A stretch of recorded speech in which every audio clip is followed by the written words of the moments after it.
Moi, je vais à Mayotte, je ne sais toujours pas où est-ce que je vais dormir. En 2023, nous avons décidé de nous rendre à Mayotte à l'improviste. Et donc, lorsqu'on se rend quelque part à l'improviste, on se retrouve d'une certaine manière confronté à de nombreuses difficultés. Et l'idée de cette vidéo, c'est de vous raconter nos difficultés et de vous raconter notre voyage à Mayotte, notre séjour à Mayotte en 2023.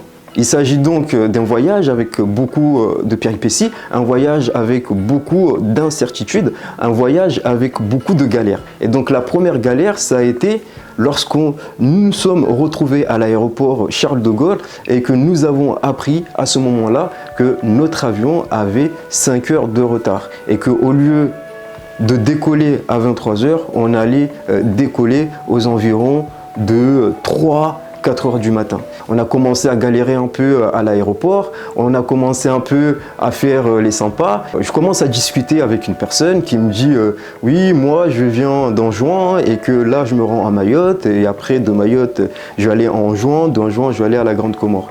Et donc on commence à échanger un peu sur nos îles et moi je commence à lui raconter un peu mes craintes en lui disant moi je vais à Mayotte, je ne sais toujours pas où est-ce que je vais dormir. Et à ce moment-là, il y a eu une autre personne qui est venue interagir avec nous. Il s'agissait d'un homme qui avait une cinquantaine d'années, il avait des dreadlocks et moi, au premier abord, je me dis cet homme, c'est juste un passant, mais il n'a rien à m'apporter.